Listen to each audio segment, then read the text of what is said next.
Welcome to the Authentic Health Coaching Show. My name is Tom Corson-Knowles, founder of Authentic Health Coaching.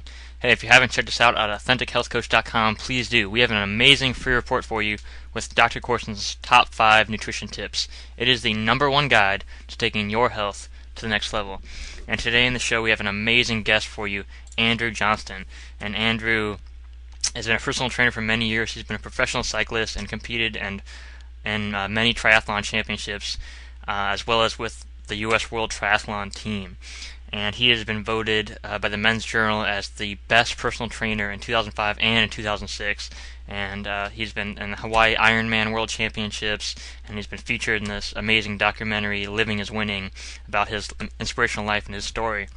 And Andrew shares his story today on the show about how he had leukemia and how he overcame that and still continued after his bout with cancer that he overcame to still continue to do triathlons and compete in Ironman competitions. And he's just an incredible, inspiring person, and you're going to learn so much from him today. I mean, this information is worth more than the weight of gold. I mean, it absolutely is worth so much if you take this information and apply it to your life. Your life will never be the same. You will never be the same person after listening to the story if you apply what Andrew teaches you, because I mean, he's the guy who teaches top professional athletes all over the world how to take their body and their health to the next level, and he can teach you the same thing, and he does in this episode. So enjoy it, and if you haven't subscribed yet to the show, please do. You can subscribe to us on iTunes, the Authentic Health Coaching Show, and make it a wonderful day. Well, Andrew, thank you so much for being with us today on the Authentic Health Coaching Show. Why don't you tell our listeners a little bit more about you and what got you interested in nutrition and fitness in the first place? My pleasure. Yes, thanks for having me. I have actually been a professional cyclist in my early career, and after about 3 concussions, my wife and my doctors all agreed that I couldn't continue that route, so I wanted to find a new passion. And I'd already delved into the world of personal training to supplement my meager income as a professional cyclist and also just to kind of maximize my own innate abilities. So I felt that was just the best fit for me, and started going deeper and deeper, and I guess the rest is history. Mm-hmm. Awesome. Well, why don't you tell our listeners a little bit more about your athletic career, because obviously you've been an Ironman triathlete and you've had many other accomplishments, and they might not know. So let's talk a little bit more about that. Yeah, great. I became a professional cyclist my senior year in college and ended up over in Europe racing in 95 and then 96 through 98 in Spain as well. Came back to the States in 99 for my wife to get her master's. And then in 99, in one of my first races back here in the States, I had my 3rd concussion, which led to my early retirement from the sport of cycling. And after about a year or so of sitting on the couch and getting fat and, not enjoying my unathletic life, I decided to pursue triathlon. And, of course, I thought Ironman was the way to go. Of course, not knowing anything about how to run or swim. But my wife, luckily, was a swimmer. She taught me how to swim, and I figured I was busy chasing her my early childhood that I figured I could catch just about anybody, so running eventually came to me as well. And, of course, I knew how to ride the bike and became a triathlon and did a Ironman my first year, the Great Floridian, and 5th overall there, and then continued doing some of the Ironman qualifiers, finally qualified for Hawaii and became the first leukemia survivor to ever qualify for and compete in the Hawaii Ironman World Championships in 2006. And that was one of my dreams, and I'm glad I finally accomplished it. Mm-hmm. Wow, that's awesome. That's inspiring. And, there's so many people who are interested in health and nutrition and fitness, and not all of them want to be an Ironman triathlete like you, and not all of them want to live that kind of extreme athletic lifestyle, but they just want to be healthier in general. So, what are some things that you learned, lessons that you learned becoming, an exceptional world-class athlete that you think can apply to everyone who wants to take their health to the next level? Yeah, without a doubt. Well, there are 6 foundational principles that I wish I had known early on in my athletic career, because it would have only maximized my ability, but now I use them for my own health and, of course, the health of my clientele. And those 6 foundational factors are thinking, breathing, drinking, eating, movement, and sleep. And if you apply these 6 foundational factors in the way in which we were intended and have been on this earth for thousands and thousands of years, then we can do things right and actually have a life of health and happiness. But unfortunately, over the past 100, 150 years, we've really kind of gotten off track. And thus, you find half of us either overweight or obese, half of us, 1 in 2 of us getting cancer. We got 4 billion prescriptions written last year in the U.S. alone. And that's enough for like 12 for every man, woman, and child in America. And, of course, stuff like type 2 diabetes has to be renamed, or juvenile diabetes has to be renamed type 2 diabetes because it keeps showing up in all of our children. So obviously we're not doing something right, and a lot of that is just speaks to the foundational factors that I just talked about. We're not thinking right. We're not breathing right. We're not eating, drinking right, movement, or sleeping right. Mm-hmm. Yeah, I agree. The statistics are just scary and how far we've come in America and in much of the developed world. We've just become so sick and so overweight and just so out of shape. And, I think it's really interesting you talk about these 6 foundations, nutrition, hydration, sleep, movement, thinking, and breathing. And, a lot of people don't really talk about all those 6 areas. Mostly we just talk about nutrition and we talk about movement. So why don't you talk a little bit more about some of the things that people might not, hear about all the time, like hydration and sleep and thinking and breathing. What about those that are so important for health? Well, honestly, everybody's focused on nutrition, but you're drinking water and hopefully copious amounts of water every day, so it's important to magnify by the sheer volume with which it's consumed, as opposed to somebody like eating a steak once a week. You have about 1 billion biological processes that happen in your body every second, and all of them are pegged to the quantity and quality of water. Thus, if you're walking around dehydrated, you have to ask yourself, which system do I want to shortchange today? Is it your muscular system, your hormonal system, your neuromuscular system? It's hydration is essential for life. So you definitely need to stay on top of that. And one of my rules is a rule that I got from a book called Your Body's Many Cries for Water by Dr. Batman Gelig. And basically he says that to maintain optimal levels of hydration, somebody should drink half their body weight in pounds and ounces of water a day. So a 150-pound person should drink 75 ounces of water a day just to maintain their level of hydration. Mm-hmm. Gotcha. And I've written articles on this as well, and it's like so many people are chronically dehydrated and they don't even know it. Exactly. If you're drinking anything other than water, you're actually probably dehydrating yourself, because for a food or a drink, as the case may be, to reach the small intestines from the stomach, it must reach a certain level of concentration. So if you drink something like orange juice, well, before it can go from the stomach to the small intestines, you have to either follow that with water, or the body has to get water from the muscles, the tendons, the ligaments, etc., thus dehydrating you, just to make it reach a certain level of concentration before it can then pass the small intestine and be digested. Mm-hmm. Absolutely. So then what's your drink of choice then? Just water? Without a doubt, water, and water from a reputable source. And I'm not a believer in bottled water, because I think that comes at an economic cost and more importantly, an environmental cost. Of course, I'm sure most of your listeners out there are familiar now with BPAs and xenoestrogens, and know that any plastic out there is going to leach bisphenol A into the water, especially if the longer the water has been in that plastic bottle. Well, also, it takes about as much water as you're drinking in a particular bottle to actually make that piece of plastic. And then, of course, every piece of plastic that's ever been made is still in this earth, and only about 10% of the plastic being made at this point is being recycled at all. So there's a huge environmental cost. So my water source of choice is tap water, but with a quality filter. Mm-hmm. Gotcha. And what kind of filters do you recommend? Well, I think there's several out there. The one that I recommend to my clients typically, and I'm not sure if I can give a plug here, but it's Aquasana and healthywater.com. So basically the things that your filter should get rid of are VOCs, which are volatile organic compounds, stuff like synthetic chemicals and medicines that people are ingesting on a daily basis, whether it be Lexapro or Lipitor or something along those lines, as well as chlorine and fluoride. All filters out there are going to get rid of stuff like lead and arsenic, but those 3 things I just mentioned are things that you must get rid of, because otherwise you're drinking water that's not going to do you any good. Mm-hmm. Absolutely. I think that's so important. We've had a filter on our family's water supply for many years now, and it's just, it's kind of a no-brainer once you really research what's actually in the water. And exactly. You got to get that junk out of there so you can have that pure, clean water in your body. Otherwise, you're just overloading yourself with all those toxins. Exactly. And the thing is, a lot of people think about just what they're drinking, but it's also, if it's on your skin, it's in your body. So most of your exposure to these things are going to come from what you're actually showering in, because unless you're taking a cold shower, you can be breathing this in and everything. So you need to have either a whole house filtration system, or what my wife and I did when we first began. We had one on our tap, and then we had one in our shower. And in fact, my clients that shower at my studio, they're showering in clean water because I'm making sure that that water, too, is filtered. Mm-hmm. Absolutely. That's key. I think those are the two ways to do it for sure. Sorry, go ahead. I was just going to say, Tom, that there's a good saying out there that the best solution for pollution is dilution, and that's all about drinking water. Absolutely. That's great. You know, and another quote I heard about water filters is, you know, someone took up a glass of water one time, and then one was tap water, one was filtered water, and they put in that chemical that changes the color of the water based on the pH and based on all the nutrients in there.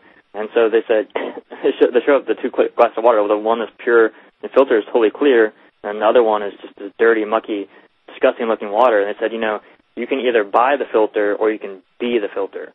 Exactly. Yeah, I like that. In fact, I might steal that if you don't mind. Absolutely. I think it's a great quote.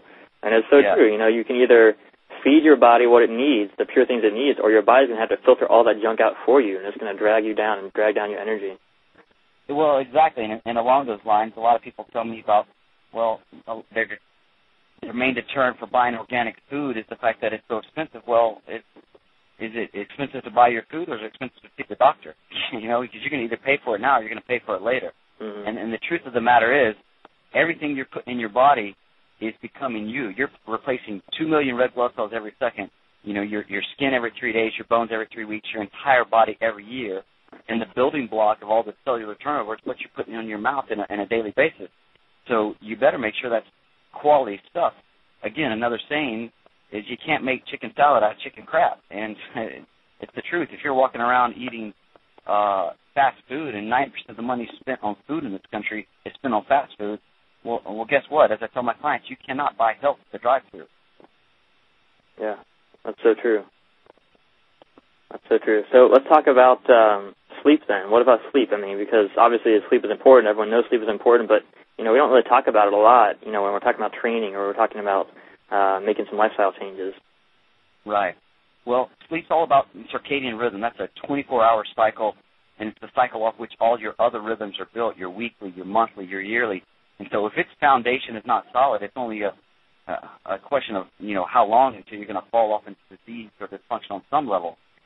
Everybody is familiar with 8 hours of sleep, but if you're going to bed at 1 o'clock and sleep until 9, that's not necessarily going to be good for you, because we've been on this earth for about 2.8 million years, and we've been going to sleep shortly after the sun went down and waking up shortly after it came up. Thus, our bodies are literally programmed such that physical recovery happens from 10 to 2, mental happens from 2 to 6. Thus, if you go to bed at 1, even if you sleep till 9, you're missing 3 hours of physical recovery, and you will not make that up.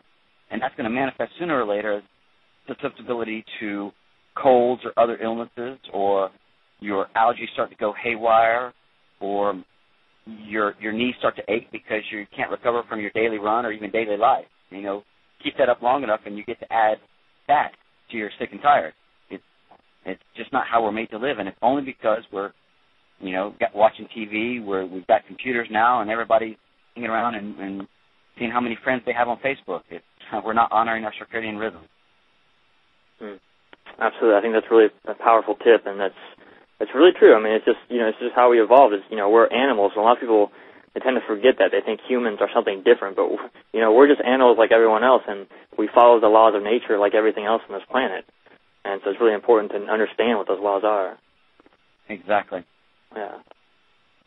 So what about thinking then? I mean, what does thinking have to do with your health? Well, it all starts with thought. I mean, like, Tom, say you cut yourself on your arm, and you sit there, and does your brain say, okay, let's send some, you know, platelets to the side and start blocking this up so we can form a scab? No, I mean, your body knows how to heal, but if your thoughts are negative from the get-go, then you're already at a disadvantage. Healing and disease begin in the mind. And a lot of people are walking around with what I call stinking thinking. You have 60 to 70,000 thoughts going through your head every day, and research shows that up to 90% of those thoughts are negative. But here's the truth. You cannot have a thought without also affecting your hormonal status. Thus, negative hormones, or negative thoughts, I should say, equal negative hormones equal negative emotions. So it literally begins with thinking. Mm-hmm. Absolutely, and I think that's so true. And when I really started getting into health and nutrition as a teenager, shortly after I started studying, personal development and motivation and listening to people like Jim Rohn and Zig Ziglar and Les Brown, these inspirational speakers. And I noticed really quickly that after listening to them, after changing some of the ways I was thinking, after getting more motivated and having that inspiration, that my health it got so much better, so much faster. And, there's no way you can really explain it other than just to feel it, but it's so true that your thoughts create your reality. And, people who play the victim and are always upset and angry and think that someone's out to get them and they blame other people for their health challenges, they never tend to get better. But the people who take responsibility and say, I'm in control of my life and have that positive mindset that they can do whatever they set their minds to, they always get better. No matter what the health challenge is, they can recover because they know they can. That's right. I mean, there's a book out there by a woman named Candace Pert called Molecules of Emotion, and basically she shows that anytime you're experiencing an emotion or a thought, every cell in your body is sharing that same exact emotion or thought until it actually becomes you. So, yeah, you're wearing your most dominant thought, and in fact, if you go and look in the mirror now, you're looking at what you were thinking and what you were doing to your body about 6 months ago. Wow, that's a powerful way to think about it. That's true. Well, are there any other resources you recommend on thinking? Because I think it's such an important topic. So what other, books have you read? What speakers have you listened to? What do you think other people out there should be studying to really get their thinking on the positive, higher level? Well, Deepak Chopra, obviously. Quantum Healing is a great book. I read it shortly after I was diagnosed with leukemia in 2004. Eckhart Tolle, The Power of Now. If people would live more in the present moment and stop living in the past with regret or living in the future with fear, because when you live in the present, neither one of those things can exist, because what is, and yet we're always living with what isn't, and that's the only thing that creates regret or fear, and honestly, that's not living. The only time you can really live is right now. So, get out of your head and get into the present moment. Yeah, that's great advice. And, you just said something real quick, and I know you're such a humble guy, but you did have leukemia. So tell us about that, because, there's so many people that maybe they're going through cancer right now. I mean, half Americans get cancer in their lifetime. Other half, die from heart disease. So, the people who are going through those health challenges, what would you say to them to encourage them and to inspire them and let them know that they can recover no matter what the challenge is? Right. Well, as I said before, everything begins in the head. So put into your mind that you are going to survive. You are a survivor. And then start taking action. As the Quakers say, pray and move your feet. So you can't just sit there and pray that somebody is going to save you. You've got to start doing some of the work for yourself. The universe will meet you halfway. So that means being proactive. Start getting second opinions. Start doing your own research. Start thinking, breathing, eating, drinking, moving, sleeping correctly so that you can give yourself the best chance for survival. And understand, too, that no diagnosis one way or the other is the determinant of what's going to happen. Is not your destiny. You get to basically choose your own destiny. It literally starts in your head. That's so true. I love what you just said. Your diagnosis is not your destiny. You are in control of your destiny. And as long as you remember that, it doesn't matter what cancer, heart disease, stroke, diabetes, none of these conditions control you. They're just symptoms in the body. And your mind, your spirit is so much stronger than that. And you have to just claim that inner power. Right. And they can't measure that. In fact, there's another book out there that, I wish I'd written. It's called Anti-Cancer, and I can't remember the author's name right now, but it's quite a good read for anybody going through something along these lines. And one of the things that it talks about most is that the biggest qualification that a survivor has is that they are proactive in their thinking and in their treatment, and they make sure that they're questioning their doctor. They're not just taking whatever their MD says at face value. They're making sure that the MD can back it up, because especially the generation before you and me, Tom, would oftentimes take whatever the doctor said as gospel. Well, now you and I are going to be the kind of people who question that information and advice. And the honest truth is, doctors have a life expectancy 10 years less than the rest of us. And, unfortunately, they don't know much about health. They do know a lot about disease management. Mm-hmm. So you need to find a person who's healthy to give you health advice. Don't take health advice from somebody who's fat or who smokes or can't walk around the block without getting winded. Yeah, that's so true. And doctors are really stressed now. I mean, they're so overworked because there's so many sick people out there, and, they focus so much on treatment and not so much on prevention. And they're not taught in medical school anything other than drugs and surgery. They're not taught nutrition.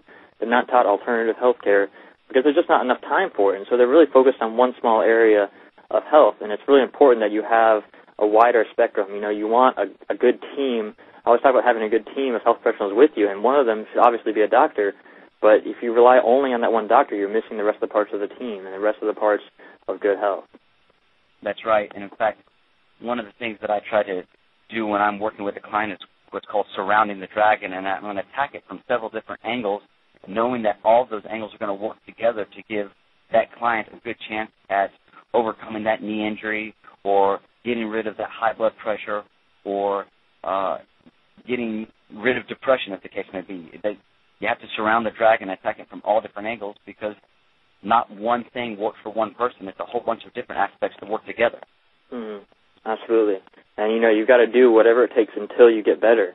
And that's the thing is that people who get better from leukemia like you've done, they have the attitude, I'm going to do this until I get better. I'm going to work until I get better. I'm going to eat healthier until I get better. And there's no question about it. You just make that commitment that no matter what happens, you're going to get better.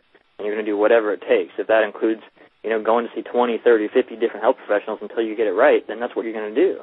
You don't give up. That's right. That's right. But along those same lines, I have plenty of people who, with a reoccurring knee injury, or orthopedic insult to their body, they'll do what they need to do to get well, and as soon as they're well, they'll stop doing what they were doing to get them there well. So you got to stay on top of that as well. Maybe not to the same extent, but as they say, dance with the girl you took to the party or whatever the saying is. Yeah, that's true. I mean, you really have to follow through, and even when you recover from something like cancer, there's always a chance of recurrence. So cancer survivors as a group, they tend to know that. Cancer survivors generally tend to they eat healthier, they live a healthier lifestyle. But like you said, a lot of athletes, they'll get better from an injury and then they'll go right back into the old bad habits. So it's really important that you maintain that habit. It's a lifestyle choice that you're making, and you've got to maintain that for the rest of your life. Exactly, because the only difference between a mistake and a lesson is whether or not you're going to apply the knowledge that you learned. Mm-hmm. Because that athlete who goes out and keeps doing what he did to get hurt to begin with, he's just making a mistake. He hasn't learned the lesson. And a lot of people have to learn the lesson over and over again until finally it sticks with them. And that's why one of my clients who comes to me who is injured or in pain, they usually make good clients because pain's a good motivator. So when somebody is in pain or they're sick, I give them a big congratulations because guess what? They just met their teacher. Mm-hmm. That's so true. And that's my biggest belief is that any symptom or condition that you're facing in your health and your body is just a lesson. Like you said, it's a lesson to learn from. And your body's saying, hey, we got to make some changes here. And if you ignore it, it's just going to get worse. But if you learn from that, your life is going to get so much better. Exactly. Yeah. Because most of us are not listening to our bodies, and that's a sad state. We're connected with emails and cell phones and Skype and other media, and yet we can't even listen to our own body. Right? There's a problem there. Yeah, that's so true. I mean, I think that's one of the most important things, is just connect with your own body and understand that all the answers are within. Your body's telling you everything you need to know about your health right now. If you're feeling stressed, if you're feeling these negative emotions, if you've got pain in your body, it's telling you, hey, well, let's make some changes. Right. The body cannot lie. It doesn't have the ability to lie. It's telling you stuff all the time, and just nobody's listening. Yeah, exactly. So let's talk about breathing next. That's also something that, not a lot of people talk about outside of maybe yoga. They talk about breathing. Well, breathing, of course, is essential for life. And, in fact, you can go weeks without food. You can go days without water even, but you're going to only last about a few minutes without proper ventilation. And, unfortunately, most of us are breathing through our mouth, which, of course, is not how we're made to breathe. We're made to breathe through our nose, which you have little turbinates in your nose, which not only warm and filter the air, but they directly stimulate the parasympathetic nervous system, which is, to having a quick aside here, you have two parts of your autonomic nervous system, and actually you have three parts if you count the enteric nervous system, which is the one in your gut. But the sympathetic nervous system and the parasympathetic nervous system are the two main branches. The sympathetic nervous system is the one that's responsible for fight or flight, and it's catabolic and actually breaks down the body, whereas the parasympathetic nervous system is in charge of digestion and repair. And yet when one is activated, the other is inhibited.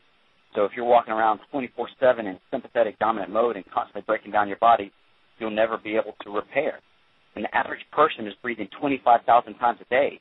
And yet if you're breathing wrong, meaning through your mouth as opposed to through your nose, well, then you're going to be sympathetic dominant 24/7, and that's going to inhibit your ability to repair or digest your food even.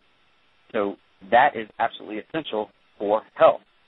And, of course, one of the other aspects of breathing is being able to breathe diaphragmatically or through your belly as opposed to your chest. In fact, if you would have your listeners put one hand on their belly and one hand on their chest and take a big breath in through the nose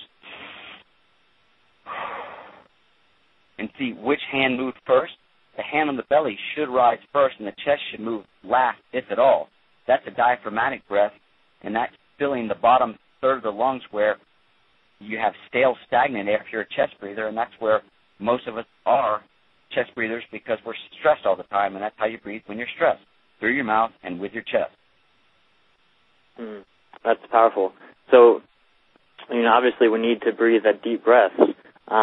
And what I found really helpful is just doing it like when I'm driving, when I'm in the car, just being really conscious that I'm breathing in through my nose, breathing in down to the abdomen, making sure the breaths are deep, and then I'm relaxed. How do you apply that, as a trainer?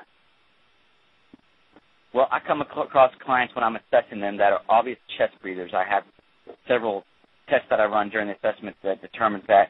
And if that's the case, if I find somebody along those lines who has what I call an inverted breathing pattern where their abdominals tighten up when they inhale as opposed to your diaphragm should actually, or your navel, I should say, should actually fall away from the navel spine when you breathe in so that you take a big belly breath. So what I have them do when I first teach them is have them just lie down on their back, one hand on the belly, one hand on the chest, and just do deep breaths into the nose, out through the mouth, trying not to move their chest at all, trying to move just their belly, and they'll automatically and immediately have a sense of release and a sense of relaxation that they haven't had before. And the analogy I like to use is if somebody were to come and try to hit you in the stomach, first thing you would do is tense those abdominals up. Well, if you're walking around with tensed up abdominals, you really can't breathe properly. And the people are doing that all the time because they're stressed, and the world is literally weighting them down such that they're expecting that blow to the stomach at any one time. It's a defensive posture. So we need to get that fear out of their heads, or at least out of their subconscious. So to get them to breathe correctly will actually help them to get that so-called saber-tooth tiger out of their head, because it's really just in their head. It's not following them all the time. Mm-hmm. Absolutely, and I think you're right about stress. And the thing about stress is, like you're talking about, is just by breathing you can release a lot of that stress. And a lot of people just think stress is all mental, it's all emotional, it's all in the mind. Well, that's true. It comes from there, but it's also, so it comes from the mind and enters the body, but it's also vice versa. It also comes to the body and enters the mind. What I mean by that is, you can approach it of two ways. And I think if you approach it both ways, you're going to be better. But if you approach it mentally and improving the thinking aspect, you're going to find yourself less stressed. But also if you do the physical activity, the breathing and exercising as well, you're going to get rid of that stress through the body as well. That's right. In fact, when I'm working with somebody who might suffer from depression, one of the things I'm going to work with them is obviously we're working on the mental aspect of it, but as we work on the physical aspect of it, we start to improve their posture. So a depressed person, if you can picture this in your head, is going to have rounded shoulders and maybe a slumped back posture, and their head's going to be brought forward, and they're going to have a sunken chest, and their abdominals are going to be tight, and that protective fetal position almost. Well, as we start to stand them up straighter and bring the shoulders back and the chest up, well, they automatically look better, and then as they start to look better, you're in a position that is going to be more suited to a higher and better disposition so that you're not depressed all the time. It's literally a two-way street. So if you're in a position, in a posture of depression, your mind's going to follow. You cannot separate the physical from the mental, from the emotional, from the spiritual. You just can't do it. Mm-hmm. Absolutely. It's all connected. And that's what I love about nutrition and about teaching people how to live a healthier lifestyle, is that when you make small changes, like just eating an apple a day, it changes every area of your life, because as you start to make the small changes in the body, everything gets better. It's all connected. And so it's kind of like a catalyst. Well, once you start eating an apple a day, you start moving more, then you start breathing better, then you start sleeping better. And it's all connected. And so just starting with small changes, I think, can be so powerful, and people often overlook that. They think it's going to be so hard. But you can start small and progress. Right. That long journey starts with that first step, and an object in motion stays in motion. And in fact, health begets health. I like to use my wife as one of my examples. She's a school social worker, so she goes to a lot of school functions, and she used to eat and drink a lot of the food that was offered there, which was not quality food. In fact, they might have a big bowl of, some red-colored punch, and she would drink that and not think anything of it. Well, now she's become so sensitized to it so that if she ever has a sip of that red punch now, all she can taste is chemicals, because she eats and drinks so healthy outside of these functions, so she can actually taste that stuff. Whereas somebody who eats that stuff all the time, you're not going to know any better. So once you start to eat healthy, once you start to move, once you start to breathe, think, drink properly, when you're not doing it right, your body's going to let you know right away. Mm-hmm. Absolutely. And, it's hardest at the beginning. It's true. Like you said, the journey of 1,000 miles starts with the first step. And when you're changing your lifestyle and your health, it's hard at first, but it gets so easier. And by the time you've done it for a year, 2 years, it's just autopilot.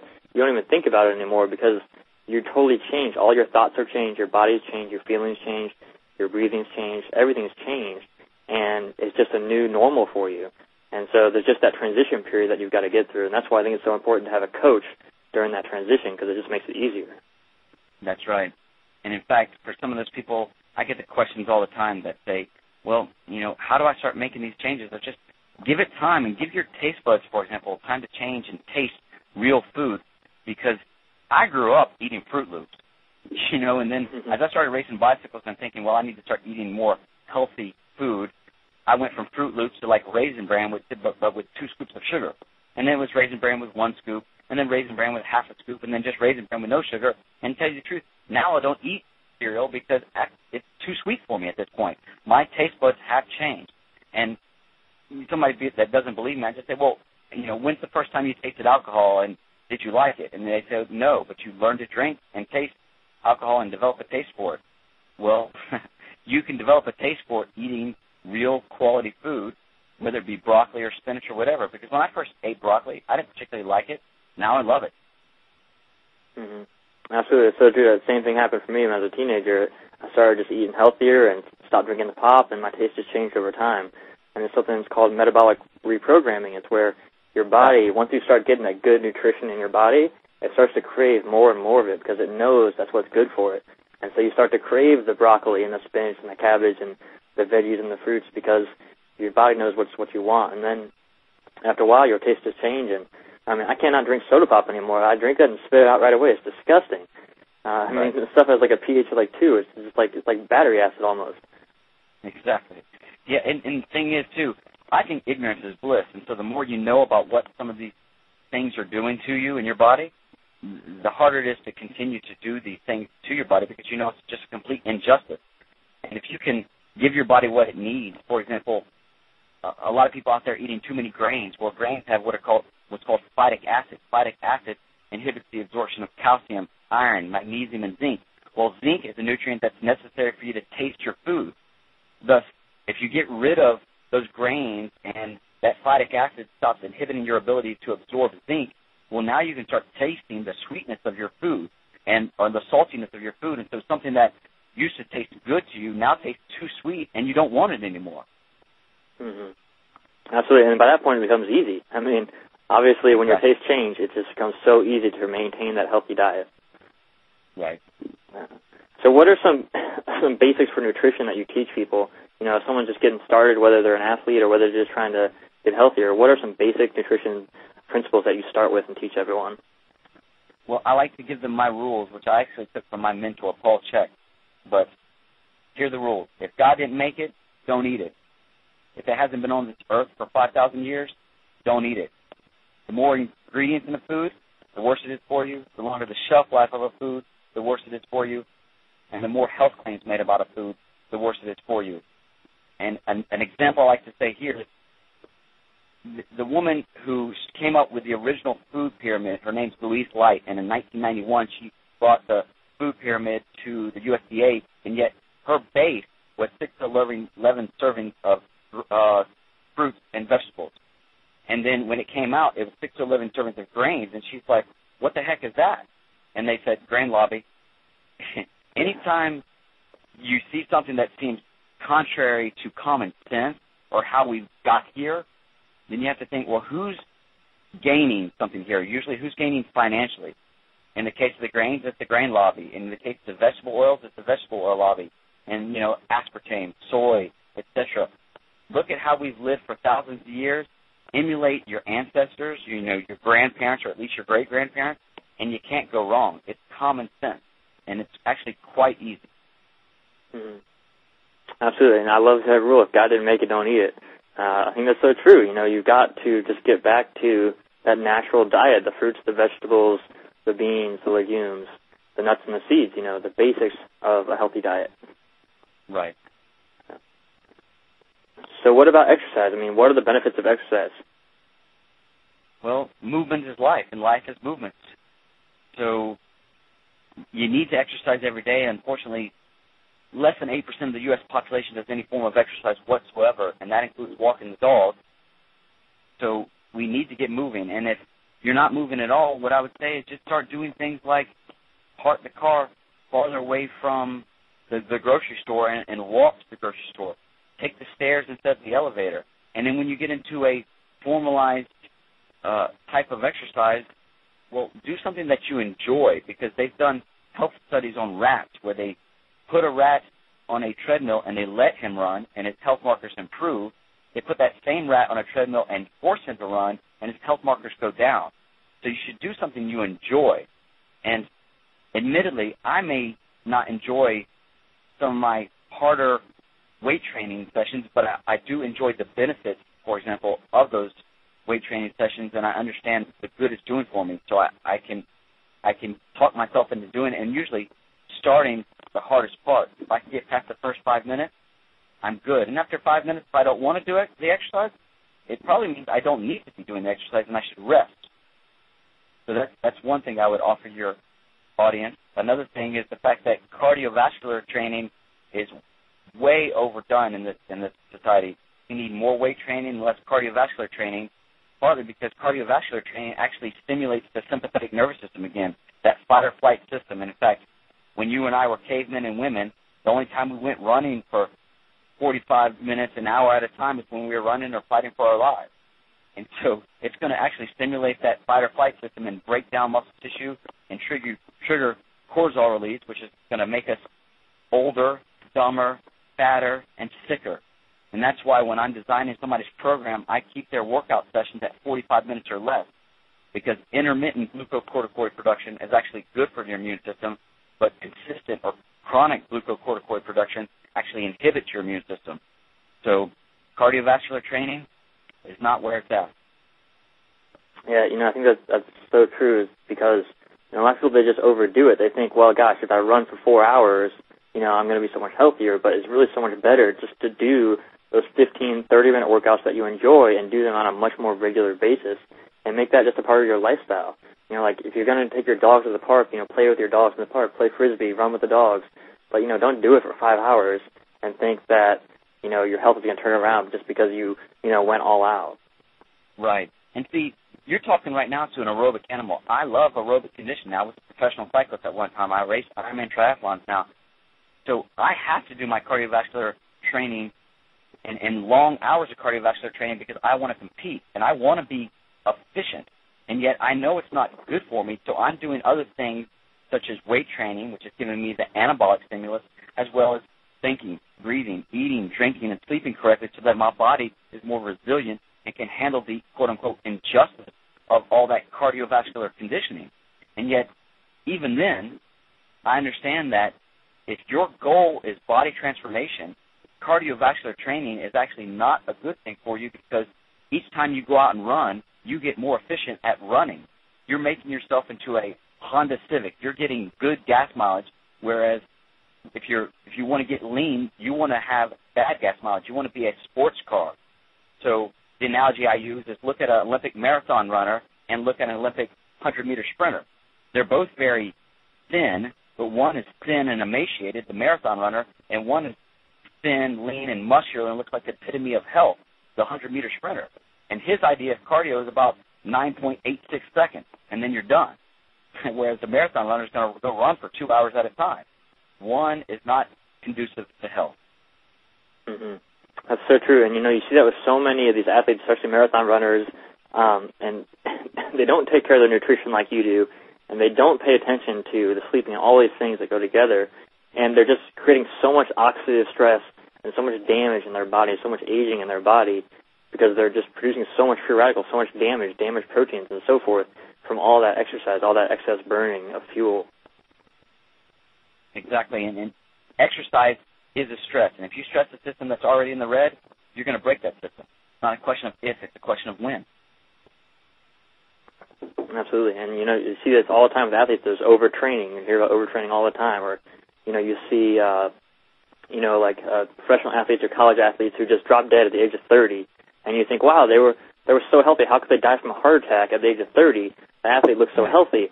Well, it's because they're really, really fit. But you can be really, really fit and really, really unhealthy because it's not the same thing. Exactly. And in fact, I write about this aspect in my book, and I like to use the analogy of the Tour de France. The Tour de France is a 3-week race where they burn thousands and thousands of calories every day, and they actually lose weight during the course of the event, but they actually gain body fat during the course of the event because their bodies catabolize any source of protein, muscles, organs, etc., that it can just to survive. And, of course, that makes them sicker towards the end of the race. It's what you have to do to win that race, perhaps, but the person who wins that race is not necessarily the strongest cyclist. It's not necessarily the fastest cyclist, but the cyclist that's been able to survive the injustice of all that cardiovascular condition. Mm-hmm. Absolutely.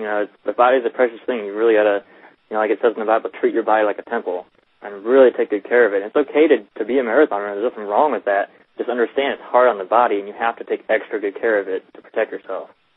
Right. I do a lot of work now with Team and Training to raise money for the Leukemia and Lymphoma Society, and it hurts me to see these people who start exercising to raise money for people like myself and save my life, and yet they're hurting themselves with all this cardiovascular conditioning, and they think, okay, I'm doing this aerobic training, therefore I can now eat junk food or go to McDonald's or drink Coca-Cola, etc., because I'm burning all these calories. Well, no, what they've done is they've taken themselves from a pickup truck and made themselves into a sports car. And what kind of fuel do you put in a sports car? Regular unleaded or premium unleaded? You actually need to treat yourself better the more you exercise. And yet people are doing the exact opposite. That's so true. I see that all the time with people. They'll say, oh, I just worked out. Let's have a treat. Let's go to McDonald's. And, they're just killing themselves. They just don't understand that, like you said, you've got to treat your body better, especially the more you exercise. Right. Yeah. So tell us more about your book. What's it called? Why'd you write it, and who's it for? Well, my book's entitled Holistic Strength Training for Triathlon, but don't let the title fool you. I literally could have holistic strength training for cycling, for swimming, for running, and just for life. It's honestly how to lift. There's a lot of information out there, but I could not find anything that was a lot of information that was good and compiled in the same source. So that's what I tried to do, and I think I did a good job. I've had lots of good feedback, including Dave Scott, who emailed me. He's the 6-time winner of the Ironman World Championships. He emailed me and told me I had a solid book. So I was very pleased to hear that. But it's literally for any and everybody. So I don't want people who aren't into triathlon not to pick up the book. And the reason it's holistic is because, yes, I talk about exercise, but I also then talk about how to think,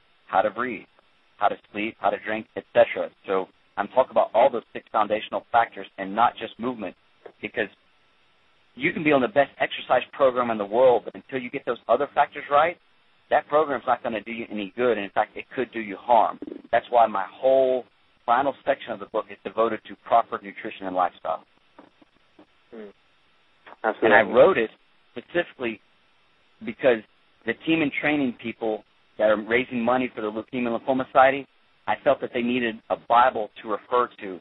And so proceeds from the book actually go to the Leukemia and Lymphoma Society. And I felt that was part of my way to be able to kind of give back, because they raised money for a drug that has saved my life and saved the lives of countless of other, leukemia survivors. And I thought it was one of my best ways that I could offer some type of advice to people and give back. That's awesome. Thank you for doing that. And it's just so cool to see people like you who've overcome such struggles in your life and, have become so successful in your field and just give back and help others and serve other people. And, it's really just great to see that. Well, I appreciate that, Tom. And I've gotten to the point now with a lot of my readings and knowledge that, there's no difference between Andrew and Tom. We're the same people. The only thing that differentiates us is the thing that we call the ego, and yet you're nothing but a bunch of atoms, and I'm nothing but a bunch of atoms. And the truth is, atoms are nothing but 99.9% emptiness. So there really is no difference between you and me, so I should be treating you like I want to treat myself, and I should be treating everybody in the entire world how I want to treat myself, and that's what I've been living my life like. When I wake up in the morning, I tell myself I choose to be happy, I choose to be healthy, I choose to make this life a better place. And that's the thing that sets the tone for my day. It literally gets me up and motivates me to continue doing what I'm doing. It's become a passion for me. That's beautiful, and I think that's so true. And when I look at really the people who I've met in my life who are the most healthy and just vibrate energy and enthusiasm and just the epitome of perfect health, they all have that one common thing, and that's attitude. They have that attitude, like you just shared, that they want to help other people, that it's not about themselves, it's about how can they make a difference in the world and help other people. And, you can't learn that in a book. You just have to learn that from life experience and from being around the right people and, shifting your mindset. But it's, when you have that mindset, opportunities come to you. And if you do get sick, you'll find someone like Andrew who will come by and say, hey, take a look at what I can teach you about nutrition. And all those things will open up when you have that attitude. And I think that's just the universal thing that I've noticed with all really healthy people is they have that same attitude. Right. Like attracts like. All of these thoughts are out there. You just have to open yourself up to the correct one. And it's not hard. You surround yourself with good people and good things and good thoughts, and that's exactly what you're going to get from life. Absolutely. I totally believe that. So let's talk about this documentary that you're in, Living is Winning. It sounds pretty cool. Yeah, actually, these guys approached me and wanted to do a documentary based off my life and my overcoming cancer and getting to the Hawaii Ironman World Championships. So I told them, sure, no big deal, follow me around. I obviously did not know what that would entail, but it was a lot more consuming for about a year and a half of filming. So something that they said, okay, this will only take about an hour, would take 3 hours, and I would do an exercise, and they'd say, hey, that was cool, let's see that exercise be done again, etc. But honestly, in the end, I knew it was going to be a good thing because I knew it would motivate people who were in my same shoes and might think that they've been diagnosed and life is over for them and they need to just give up. Well, I knew that by doing this would help open a lot of people's eyes and get them to be motivated and, again, take responsibility for themselves, which is the true definition of health. Mm-hmm. Absolutely. I think it's a great film, and it actually won several awards, including Best Film at the Atlanta Film Festival. But it's just my story, so for me, I just consider it, hey, it's normal, it's just my life. And yet there's been a lot of positive feedback. So anybody who's interested, anybody who's fighting leukemia or maybe even just wanting to do an Ironman, I think they might be very interested in seeing this movie, Living is Winning. Awesome. And where can we get our hands on it? There's a website called livingiswinning.com, and you can order something straight from there. Don't quote me on this, but I think they cost about $25. And I'm actually friends with the producer. His name's Jeff Keating, and he has a company named Doghouse Pictures. But go to the website, check it out, and then email me at andrew@triumphtraining.com and let me know what you think. I don't make a dime off of it, and in fact, I don't think the producers yet make a dime off of it either. They're still trying to pay back their investors, but I think it might be worth the investment. Definitely. And so tell us a little bit more about your company and kind of what you do on a day-to-day basis, and where people can learn more about you and get in touch with you. Well, I have a website, of course, triumphtraining.com, where I actually do a lot of blogging. In fact, a lot of my blogging has been turned into an app called, Daily Tips for Holistic Health for iPhone. And I've been getting a lot of feedback from that because one of the tabs on that app is an Ask Andrew tab. So I've gotten questions from Australia or from England or from Canada and, of course, all over the United States with questions regarding health. So they're directly corresponding with me, and I'm writing them back and giving them answers to various health questions. But my website, I think, is a virtual potpourri of information that is absolutely free and great information, and I strongly urge people to go check it out. My business, Triumph Training, has been open since about 2001, and about 2.5 years ago, I opened up my own studio here in Atlanta where I work one-on-one with clientele, and it's just a beautiful setting, and I was incredibly happy doing what I do for a living. I mean, it's absolutely my passion, but when I opened up my studio, my happiness quotient went up several notches because now when I leave the house to go to work in the morning, it's not like I'm even going to work. I'm going to my second home, and I'm getting to hang out with my friends, and I'm getting them to meet and surpass certain goals that, they never even thought they could achieve. It's absolutely wonderful, and I'm blessed to be able to do that on a daily basis. That's awesome. It's beautiful, and it's great to be around people like you that love what you do and have so much knowledge and can really just help so many people out there. So, I just really want to thank you, Andrew, for being with us today on the show, and thank you for all the incredible knowledge you've shared with us. Well, Tom, it's been my pleasure, and I wish your audience out there the best of luck in their health and happiness because it's out there for them. All they have to do is go out there and take it. Hey there, it's Tom Corson-Knowles again. Thank you so much for listening to the show today. I hope you found that incredibly valuable. Hey, if you liked the show today, please subscribe to us on iTunes, the Authentic Health Coaching Show, and come join our community at AuthenticHealthCoach.com. Wishing you an amazing day.